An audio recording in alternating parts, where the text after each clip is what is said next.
இன்னைக்கு நடந்த விஷயத்த மீனாட்சிக்கு கால் பண்ணி சொல்லுவோம்.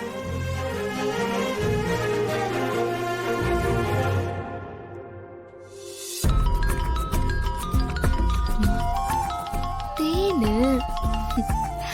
ஹலோ, சொல்லு தேனு. வேலையா இருக்கியா மீனாட்சி? வேலைதான் பாத்துட்டு இருக்கேன். சரி, அப்ப நான் அப்புறமா கூப்பிடவா? ஏய் இல்ல இல்ல, சொல்லு. புது வேலையெல்லாம் எப்படி இருக்கு? பிடிச்சிருக்கா? இப்பதானே ஜாயின் பண்ணிருக்கேன். கொஞ்சம் கொஞ்சமா கத்துக்கிட்டே இருக்கேன். சீக்கிரமா செட் ஆயிடும். அப்புறம் இன்னைக்கு நான் அவங்கள பார்த்தேன். எவகள?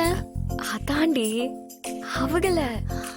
ஓ, உன்னோட அவகளையா? எங்க பார்த்த? பஸ் ஸ்டாப்ல வச்சத. பேசுனியா?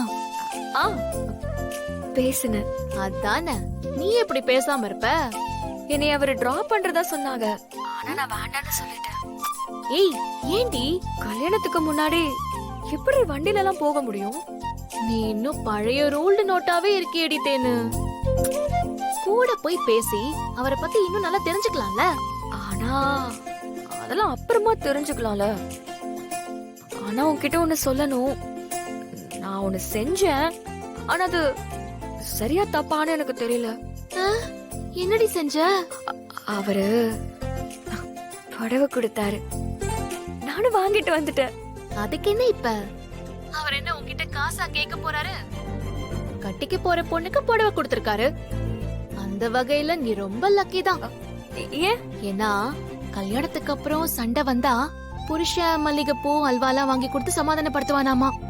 ஆனா உனக்கு புடவை வாங்கி கொடுத்தே உன் புருஷன் உன்னை கரெக்ட் பண்ணிடுவாரு. அதுக்காக வச்சு நீ சண்டை போடலாம். ஆட போடி. இத வாங்குனதே எனக்கு ஒரு மாதிரி இருக்கு. உனக்கு உரிமை இருக்குடி, அதெல்லாம் நீ எதுவுமே யோசிக்காத. அப்புறம் தேனு, என் ஆபீஸ்ல ஒர்க் பண்றவங்க டூர்லாம் புக் பண்ணா 20% டிஸ்கவுண்ட் இருக்காம். உனக்கு ஹனிமூனுக்கு டிக்கெட் போட்டுடலாமா? எந்த ஊருக்கு போற? ஊட்டி, கொடைக்கானல் இல்ல கோவா போறியா? ஏண்டி நீ வேற? கல்யாணத்துக்கு நிறைய செலவாகும், இதுல இதுக்கு வேற நான் செலவு பண்ணணுமா? ஒண்ணு வேண்டாம். ஓ, அப்போ நீங்க ஹனிமூன் போக மாட்டீங்க. ஏன் மாப்பிள்ள அத பத்தி இன்னும் பேசலையோ?